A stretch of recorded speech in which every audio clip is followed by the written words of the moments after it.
Startups dream of exits, but what happens next? Two of Europe's most seasoned founders, Kasper Hulthin and Heini Zachariassen, share what it's really like to be acquired by a corporate.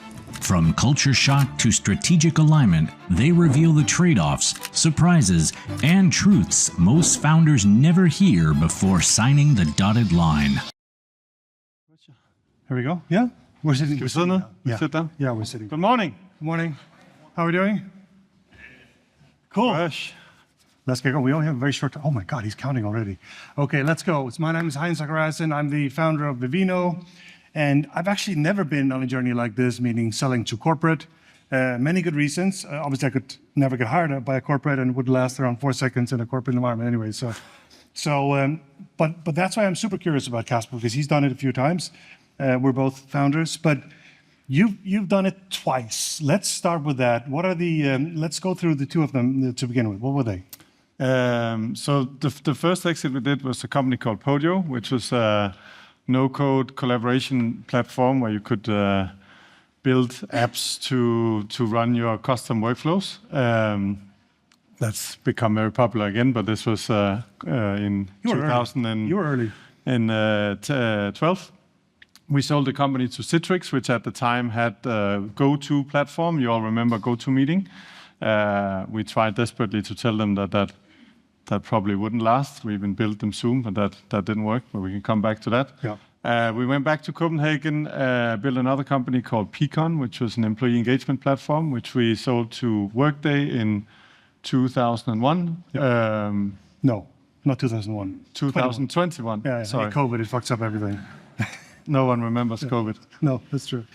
Amazing. So how does that start, right? So you've done it twice, which means, like I suspect that you actually designed the companies for selling to corporates. But how does that journey start? Is it M&A people starting very early to get in touch with you, or how does that go? So actually, we didn't design the companies to get acquired. No, but I think it's actually important. We did it to build the actual company, and I think that's why they ultimately had a value. In Podio's time, it was, I think the honest answer is we went to San Francisco, we managed to make a lot of noise. Obviously, there was the synchronous communication, which was the GoToMeetings at the time. That was a very successful acquisition, actually, by Citrix. They bought a company called Expert City, made the GoToMeeting. It was hundreds of millions of ARR. And quite frankly, I think the leadership team was bored. And then these crazy Danish people came around, and we sort of formed this vision that you put synchronous and asynchronous together, and angels will fall from the sky.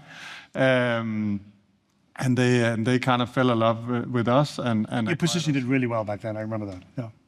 Yeah, we were very good at making noise at the time. So I think that was less so of a corporate. Like that was the actual leadership team that sort of saw this. And ended up acquiring us. And that was also a small acquisition. It's like $50 million plus. Whereas in Workday, it was a little bit more corporate. Like we had partnerships with Workday in the platform running for a while. So we had quite a lot of their customers. We actually ran some of their largest customers inside our largest customers was kind of top 10 potential for them, and that became more of a corporate thing. That was more of a strategic buy for them. Right? That was more of a strategic. COVID hit.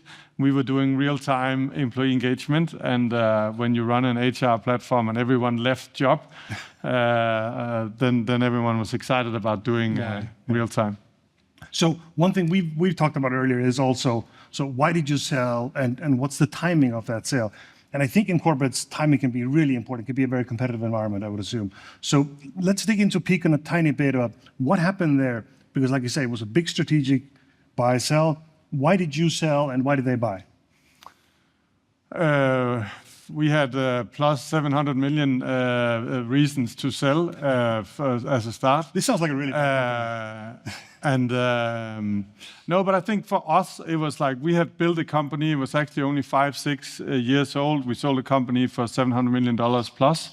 And when you run this company for a while, not everyone's like Herman that just keeps going forever. But you have to kind of change your own company. So it was a perfect time for us. I think for them, as I said, it was COVID times. The multiples were high. They could get a good return multiple-wise on our investment. I actually honestly think it has been a good investment ever since. Now it's all incorporated, but yeah. Yeah. And so now the acquisition's done, you guys go into the company. How does that go? Yeah, so I was actually only part of the Podio times, because in Peakon I was always already out sort of in the board. But in Podio times, like the interesting part as a founder is that the ones who buy your company is the leadership team, so your closest friends is the leadership team, but you actually operate as sort of a mid-level manager to some degree. And you see it's a very interesting dynamic of seeing how a corporate works. So for me, it was a fantastic learning ground. We as said, we had this idea, they had this idea of putting synchronous and asynchronous together, and the 2x2 where everything goes up to the far right.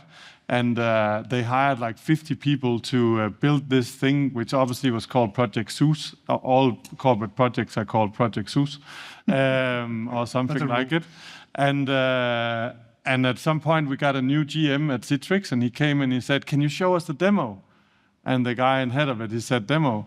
And it's like, what do you mean? It's like, and the only thing they had was like 10 PowerPoint slides. There was 50 people working on this project. And this is where, startups go to die in corporates. So what if you look at Peakon if you look now, it's been a few years. So a lot of people joined. What happened to them? Did they stay? And if not? Actually, Podio, we also stayed for 2-3 years. We managed to keep Podio like pretty much its own unit. It's still a company. I've been trying to buy it again for $1 a few times, because it's like a very good cash machine, but they want to sell it. In Peakon, they changed things very quickly, which meant that quite a few people left. Like there's quite a few engineers that was heavily subsidized to stay. But I think that got integrated much faster. So that was kind of the difference. Okay. So I want to spend the last couple of minutes here on success rate. So it sounds like Podio was maybe not super successful for the corporate, whereas Peakon was. 50-50, is that the average in the industry, or is that high or low? I guess it depends. I don't know the average, but I mean, obviously not every acquisition is successful, and I think I guess 50-50 is actually pretty good, to be honest. I don't know. No. But I don't necessarily think they like Podio has made the 50 million back for sure. Peakon is on track to do so. I think it's okay, but it isn't easy to make it work. No. When it really fails, why does it fail? I think you have clash of cultures, first of all. Like the day one with Citrix back in the day, they sent the whole corporate team, the HR lady that came with all the anti-harassment clauses and all of that stuff, and we were all sitting around laughing. And it's like, what is this? Like, what are we going to use this for? So you have this clash, and I think you need to work that out. Yeah. What about risk? What about risk aversion? Because that's sometimes the thing with corporates. They're afraid of taking risk, where founders are more like, let's go. The main thing is you have in big corporates, you have a portfolio strategy. You have $100 and you need to divide it on like 15 or 10 different products. And corporates typically divide it so that the ones that's the biggest, which typically is the one grows the slowest, they get the most amount of money, because that's how you protect yourself. And the small ones that grows the fastest, they get the smallest amount of money. But in a startup, it's all the other way around. Like you bet your house on where the growth is. And I think that strategic clash can be tough. That's it. Thank you very much, Kasper. Thank you very much. Thank you.